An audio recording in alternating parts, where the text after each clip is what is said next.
రాకాలోకంకి స్వాగతం. ఈ కంటెంట్ మీకు నచ్చినట్టయితే ఈ లైక్ బటన్ని ప్రెస్ చేయండి. పక్కనే ఉన్నటువంటి షేర్ బటన్ని నొక్కడం ద్వారా మీరు ఈ కంటెంట్ని మీ బంధుమిత్రులకు షేర్ చేయవచ్చును. అదేవిధంగా దాని పక్కనే ఉన్నటువంటి సబ్స్క్రైబ్ బటన్ని నొక్కడం ద్వారా మీరు ఎటువంటి రుసుము చెల్లించకుండా ఒక్క పైసా ఖర్చు లేకుండా సబ్స్క్రైబర్ కావచ్చును. ఆ పక్కనే ఉన్నటువంటి బెల్ ఐకాన్ని కనుక నొక్కినట్టయితే మీకు రాకాలోకం నుంచి కొత్త అప్లోడ్ లేదా పోస్ట్ పెట్టినప్పుడల్లా నోటిఫికేషన్ వస్తుంది. మీరు అప్ టు డేట్గా ఉండొచ్చు. మిత్రులారా, హిందూ సమాజాన్ని విడగొట్టడం ఎలాగా, హిందూ సమాజాన్ని ముక్కముక్కలు చేయటం ఎలాగా, హిందువుల్లో అయోమయ స్థితిని సృష్టించటం ఎలాగా, దీనిని చేసేందుకు హిందూ ధర్మాన్నే ఒక ఆయుధంగా ఉపయోగించుకుని ఎలాగ హిందూ సమాజాన్ని ముక్కముక్కలు చేయొచ్చు, హిందూ సమాజంలో అయోమయాన్ని సృష్టించవచ్చును. ఈ పని తమిళనాడులో ఉన్నటువంటి డిఎంకే ప్రభుత్వానికి తెలిసినంతగా బహుశా ఇంకే పార్టీకి తెలియదు. తమిళనాడులో ఉన్నటువంటి డిఎంకే దాని యొక్క నాన్ పొలిటికల్ వింగ్ డీకే ద్రవిడ కళగం ఏదైతే ఉందో, ఈ ద్రవిడ కళగం మొదటి నుంచి కూడాను దేవుడు లేడని నాస్తికవాదాన్ని ప్రచారం చేయటము, బ్రాహ్మణ వ్యతిరేకత పేరిట హిందూ వ్యతిరేకతను ప్రచారం చేయటము, రాముడి విగ్రహాలకు చెప్పుల దండ వేయటము, ఈ రకంగా రామలీలకు పోటీగా రావణలీల చేయటము, దేవాలయాల ముందు సరిగ్గా ప్రవేశ ద్వారం దగ్గర ఇవి రామస్వామి నాయకర్ పెరియార్ విగ్రహాలను పెట్టి దేవుడిని నమ్మేవాడు స్కౌండ్రల్ అన్నటువంటి స్లోగన్లు పెట్టడం, ఇలాగ తమిళనాడులో హిందూ వ్యతిరేక ప్రచారము డీకే మొట్టమొదటి నుంచి చేస్తూ వచ్చింది. డిఎంకే సినిమాల ద్వారా, సాహిత్యం ద్వారా, రాజకీయ ప్రచారం ద్వారా ఇదే వ్యతిరేకతని ఒక మైల్డ్ ఫార్మ్లో కొనసాగిస్తూ వచ్చింది. అయితే గత కొంతకాలంగా స్టాలిన్ ముఖ్యమంత్రి అయిన తరువాత ఇది మరింత తీవ్రమవుతోంది. ఈ వ్యతిరేకత కట్టలు తెంచుకుంటోంది, హద్దుల్ని దాటిపోతోంది, చివరికి కనీస మర్యాదలు ఏవైతే ఉంటాయో వాటిని కూడా దాటి ముందుకు వస్తుంది. దానికి తాజా ఉదాహరణ ఇటీవల హిందూ ధర్మాన్ని విధ్వంసం చేయటం ఎలాగా, సంపూర్ణంగా నాశనం చేయటం ఎలాగా అన్నటువంటి ఒక కాన్ఫరెన్స్ నిర్వహించారు. ఆ నిర్వహించిన కాన్ఫరెన్స్లో ఉదయనిధి స్టాలిన్ ప్రభుత్వంలో మంత్రి ఆయన పాల్గొని డెంగీ, మలేరియా, చికున్ గున్యా ఏ రకమైనటువంటి ప్రమాదకరమైన వ్యాధులో వాటిని ఎలాగా నిర్మూలన చేయాలో అలా హిందూ ధర్మాన్ని కూడా నిర్మూలన చేయాలి అని అన్నారు. ఈ కార్యక్రమంలో వేదికని పంచుకుంటున్నటువంటి వాళ్ళలో మంత్రి పీకే శేఖర్ బాబు కూడా ఉన్నారు. ఈ పీకే శేఖర్ బాబు ఎవరు? ఈ పీకే శేఖర్ బాబు తమిళనాడు యొక్క endowments minister. Tamil Nadu Hindu religious and charitable endowments అనేటటువంటి విభాగము హెచ్ఆర్ అండ్ సిఈ విభాగం అంటారు. మనం ఎండోమెంట్స్ అంటాము తెలుగు భాషలో, వాళ్ళు హెచ్ఆర్ అండ్ సిఈ అంటారు. హెచ్ఆర్ అండ్ సిఈ మంత్రి అంటే హిందూ దేవాలయాల పరిరక్షణ, హిందూ దేవాలయాల నిర్వహణ బాధ్యత తీసుకున్నటువంటి మంత్రి శేఖర్ బాబు కూడా వేదిక మీద ఉన్నారు. దాని మీద నానా రకాల గందరగోళం జరిగినప్పుడు ఉదయనిధి స్టాలిన్ క్షమాపణ చెప్పలేదు, ఒక్క అడుగు వెనక్కి వేయలేదు. ఉదయనిధి స్టాలిన్కి మద్దతుగా సినీ రంగం నుంచి, సాహిత్య రంగం నుంచి, మీడియా నుంచి, డిఎంకే నుంచి, డీకే నుంచి, విసికే విడుదలై చిరుతై పులిగల్ ఏదైతే పార్టీగా విడుదలై చిరుతగల్ కచ్చి ఏదైతే ఉందో విసికే దళితవాద పార్టీగా పేరుంది, ఇవన్నీ కూడాను మద్దతుగా రంగంలోకి దిగాయి.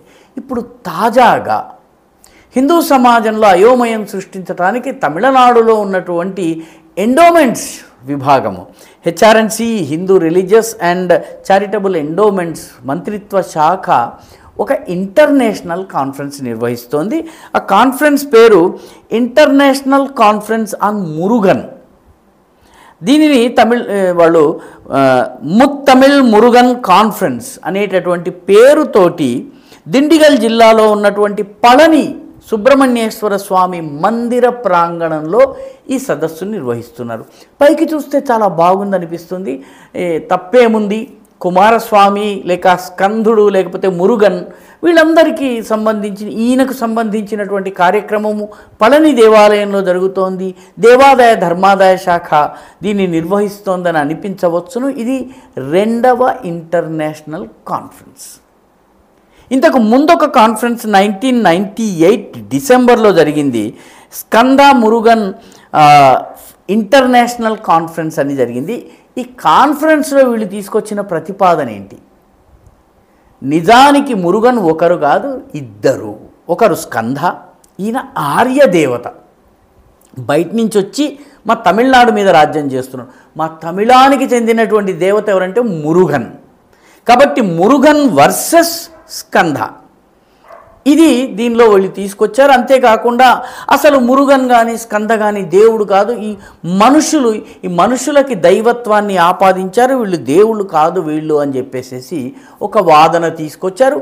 ఇంతేకాకుండా దీనిలో వాస్తవానికి క్రైస్తవ మూలాల నుంచి ఈ స్కంద లేదా మురుగన్ పూజ వచ్చింది అనేటటువంటి ఇంకొక వాదనను తీసుకొచ్చారు. ఇన్స్టిట్యూట్ ఆఫ్ ఏషియన్ స్టడీస్ అనేటటువంటి సంస్థ ఉంది చెన్నైలో. ఆ సంస్థ ఆధ్వర్యంలో ఇది జరిగింది.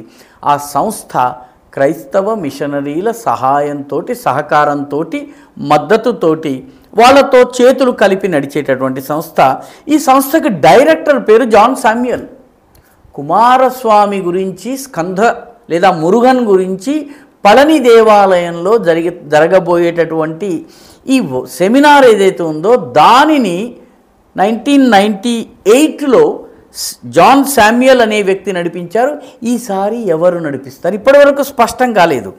దీనిలో వీళ్ళు రకరకాల థీరీస్ ముందుకు తీసుకొచ్చారు. అందులో ఒకటి దైవనాయకం అనేటటువంటి క్రైస్తవుడు తీసుకొచ్చినటువంటి, ఈయన ఒక ఫేక్ రీసెర్చర్. ఈయన ఏం చెప్తాడంటే అసలు క్రైస్తవ మతమే తమిళనాడుకు వచ్చిన తర్వాత శైవం రూపం దాల్చింది, కాబట్టి శైవము క్రైస్తవము వేరు కాదు అనేటటువంటి ఒక వితండ సిద్ధాంతాన్ని తీసుకొచ్చారు. దాన్ని ఇప్పుడు రుద్దేటటువంటి ప్రయత్నం జరగబోతోంది. కాబట్టి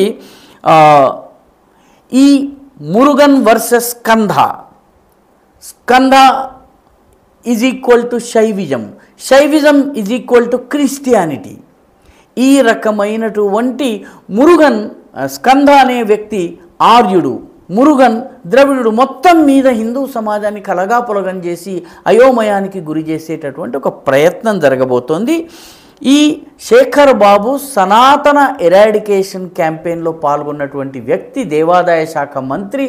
ఈయన సుబ్రహ్మణ్యేశ్వర స్వామి మందిరాన్ని ఎంచుకుని ఇటువంటి సదస్సును పెట్టాలని జూన్ జూలైలో ఇది సదస్సు జరిగేటటువంటి అవకాశం ఉంది.